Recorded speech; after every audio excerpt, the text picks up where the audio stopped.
Moi, c'est quand je l'ai vue faire ses premiers pas toute seule, sans lui, que j'ai été très touchée par cette. Je me suis dit, comment elle va faire? Qu'est-ce que c'est? Enfin voilà, j'étais. Ça m'a, comme beaucoup de gens, mais ça m'a beaucoup euh, interpellée, touchée. Et c'est pour ça que le film commence sur elle seule, avec ses enfants. Elle dort avec ses enfants, elle est toute seule, elle est triste probablement derrière ses lunettes de star, mais c'est une star et elle est. Enfin voilà, donc c'est c'est ses c'est ses premiers instants sans lui quoi qui m'ont touchée. Ensuite, je suis allée la voir en concert. J'ai lu tous les livres sur sa famille. Il y a des gros livres sur sa mère, sortis au Québec uniquement, mais sur René, sur elle, évidemment. Des milliers d'heures. J'ai passé un an, jour et nuit, à lire, regarder, mais aussi à m'intéresser à l'histoire du Québec. Pas que. J'ai aussi beaucoup regardé d'émissions sur d'autres chanteurs, comme Félix Leclerc, sur la famille québécoise. J'ai même regardé, même parce que même s'ils parlent français, c'est quand même exotique pour nous. Le Québec, c'est loin, c'est pas la même vie. Donc j'ai aussi regardé des émissions de télé-réalité qui se passent au Québec. Enfin, je me suis immergée dans le Québec. Cette famille québécoise, c'était que des familles nombreuses parce que l'État était catholique et chaque mère devait faire un enfant tous les ans. Donc une famille de 14 enfants pour le Québec dans les années 60, c'est plutôt une petite famille. Ils en ont souvent 16, 17. Enfin voilà, c'est tout un. Voilà, j'ai appris beaucoup de choses, comme ce père qui voulait pas d'enfant du tout, comme elle qui ne voulait pas de celui-là, qui voulait bien des 13 autres, mais celui-là, elle voulait pas. Elle a fait une dépression quand elle était enceinte. Et elle a rattrapé quelque chose avec cet enfant qu'elle ne voulait pas. Elle a fait plus que pour les autres. Enfin bon, tout c'était fascinant dans le destin de cette femme.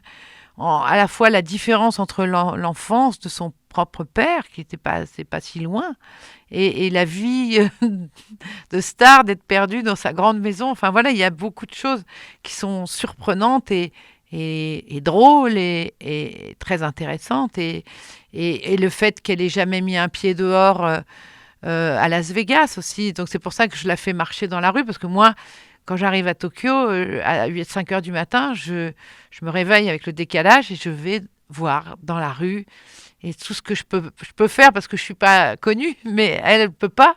Et donc, je lui fais faire des choses dans le film que je lui fais faire des œufs au plat que moi je fais en écoutant la radio, mais je suis pas sûre qu'elle le fasse, mais je fais aussi des choses que j'aurais voulu faire.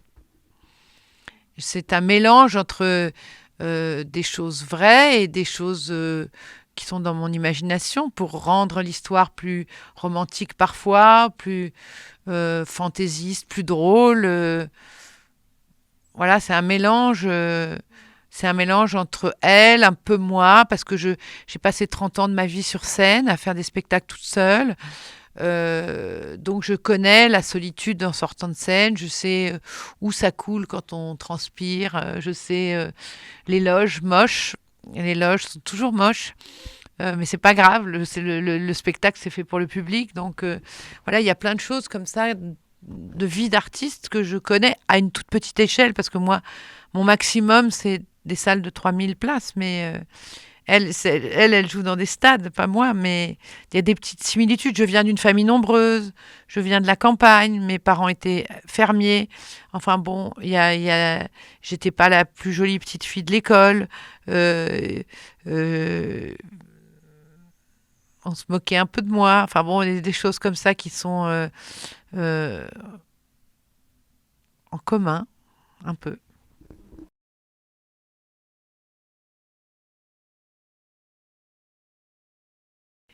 D'abord, très vite, j'ai vu que c'était l'histoire d'amour qui m'intéressait le plus.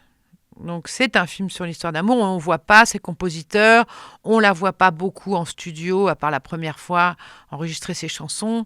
C'est pas le sujet du film, c'est l'histoire d'amour. C'est ça qui m'a semblé la chose la plus importante dans sa vie. Voilà, et parce que c'est aussi rare, c'est un amour un seul, un amour unique, un amour, euh, une histoire qui a failli ne pas se faire, qui était compliquée à imposer à sa famille, aux gens, enfin tout ça, donc c'est cette histoire d'amour très forte m'a semblé assez vite être le sujet du film. Parce on peut faire un film sur elle en parlant totalement d'autre chose. Enfin bon, voilà, c'était ça qui semblait important. Et aussi, c'est avant tout une maman. Et elle voulait l'être, je crois, depuis qu'elle est petite. C'était ce qui est à la différence de moi. C'était ça aussi très important. C'est pour ça que quand elle est à Las Vegas, elle rentre très vite pour être le plus longtemps possible avec ses enfants. C'est ça qui compte. Donc c'est très rare aussi d'avoir réussi à allier et la carrière et la famille. Et ça s'est fait aussi parce que son manager était son mari, le père de ses enfants. Enfin, tout ça pouvait se faire. Et ça lui a donné une structure, une force. Sa famille lui a donné une force, cette famille nombreuse. Moi, je viens d'une famille nombreuse. Je sens la force que ça peut donner. D'être entouré, d'avoir tout le temps des gens autour de soi, de la famille. Il y a quelque chose de... Si ça va pas, on sait qu'ils sont là. On sait qu'on peut venir manger chez sa sœur, qu'il y aura toujours une assiette quelque part. Il y a toujours quelque chose comme ça de... La musique aussi, nous on jouait toutes d'un instrument. Quand on était petits, moi je jouais du violon. J'ai demandé comme cadeau d'anniversaire de mes 12 ans d'arrêter le violon. J'ai eu mon cadeau. Mais il y avait quelque chose comme ça où on devait toutes jouer de la musique, mes sœurs et moi, mes 3 sœurs et moi, on devait toutes jouer. C'était important, ou monter sur une table ou une chaise pour chanter, réciter un poème. Enfin voilà, il fallait se montrer, voilà, un peu en spectacle, se donner un peu en spectacle, en famille en tout cas.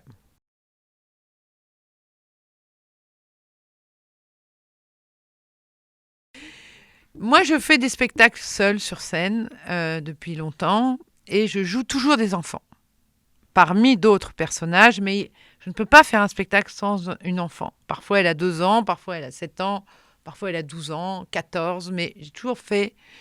Et sur scène, rien ne nous empêche, puisqu'on n'a pas de valeur de... Enfin voilà, il suffit que je regarde haut et on a l'impression que je suis petite. Enfin bon, voilà, c'est la convention du théâtre. Vous avez au Japon des hommes qui jouent des jeunes filles, on les connaît, enfin voilà. Donc, ce que je veux dire, c'est que moi, j'aime jouer les enfants. C'est quelque chose que je sais faire et je trouvais ça dommage de ne pas le faire aussi. C'est très évoqué. Je fais pas des gros plans serrés comme ça quand je suis petite, hein, mais dans le mouvement, et d'ailleurs, je joue avec tout mon corps et mes mains et tout ça. C'est pas ma tête posée sur un corps d'enfant. J'ai utilisé 2 méthodes diamétralement opposées. L'une est que je sois comme à l'école. J'ai un grand bureau, donc j'ai l'air petite. Une grande trousse, un grand cahier.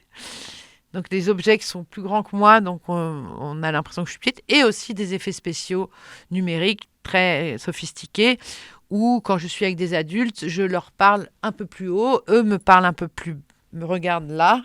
Moi, je les regarde au-dessus et après, on me réduit entièrement et on m'intègre dans l'image avec les grands, avec les adultes. Voilà. C'est 2 façons de faire qu'on a mélangées aussi. De même qu'on mélange des fausses choses et des vraies choses. On a surdimensionné le Choco quand elle mange un gâteau. Il est très grand pour qu'elle ait l'air petite. Et en même temps, on a aussi fait des effets spéciaux compliqués. Voilà. C'est un mélange des 2.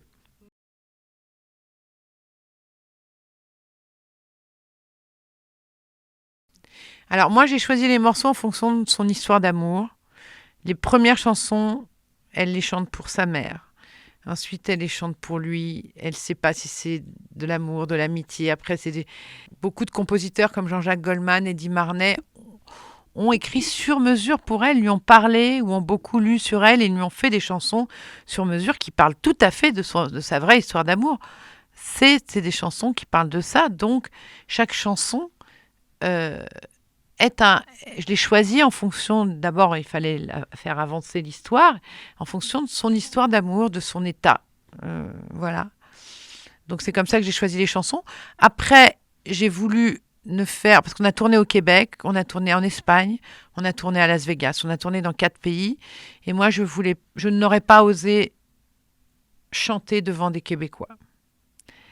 Je- J'aurais été trop intimidée. Donc j'ai dit, tous les acteurs sont québécois, tous les acteurs du film, mais je dis, je voudrais faire les concerts en France ou en Espagne, mais surtout pas au Québec, où j'aurais été tétanisée de jouer leur idole, leur Tour Eiffel devant eux. Ça aurait été trop intimidant pour moi. Donc on a fait tous ces concerts en France, dans des petits théâtres, puis plus grands. De toute façon, il y a toujours une évolution. C'est comme ces chambres d'hôtel. C'est d'abord un petit motel avec 2 lits, et puis ensuite, enfin voilà. Puis, enfin voilà, les chambres sont de plus en plus grandes et les théâtres sont de plus en plus grands. Et il y a aussi tous ces stades aussi qu'elle fait. Mais on a, on a fait au Palais des Congrès, on a fait au Palais des Sports, on a fait... voilà, à chaque fois, on était dans des salles de plus en plus grandes. Et puis après, les stades, le public, on n'a pas eu l'argent pour faire 80 000 spectateurs. C'est, J'étais toute seule devant un fond vert. Mais comme je sais ce que c'est que d'être sur scène, je connais l'énergie qu'on a sur scène, la force qu'on peut avoir, j'ai quand même le souvenir de ça et je crois que il faut avoir fait de la scène pour jouer quelqu'un qui... Un peu, probablement qu'il y a des acteurs qui peuvent... mais il faut se souvenir de... On sait où l'eau coule quand on est sur scène. Quelque part, il y a quelque chose de... C'est pas la même énergie que dans la vie. C'est pas la même... Donc, peut-être que le fait d'avoir fait 30 ans, moi, de scène, beaucoup de tournées, je connais les loges moches, je connais la solitude aussi en sortant de scène, qui n'est pas forcément désagréable, mais forcément, il y a un tel lien avec le public. Après, quand ce lien s'arrête, il y a un petit vertige un peu compliqué de se retrouver tout à coup toute seule devant son bol de soupe. C'est toujours un peu bizarre.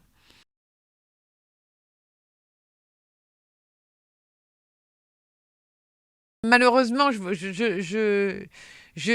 le dis, mais je suis allée 26 fois au Japon, donc c'est mon deuxième pays.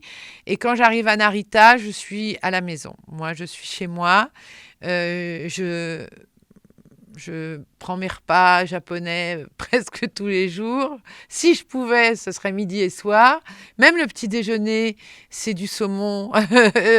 Et quand je vais au Japon, je choisis les chambres traditionnelles avec tatami. J'ai tatami chez moi. Enfin bon, je suis une, une grande... je me sens bien au Japon. Voilà. Je... Donc, malheureusement, ce que j'ai pas fait, c'est que j'ai pas appris le japonais. Euh, alors, je vais vous parler français, mais je vais quand même vous dire arigato gozaimashita.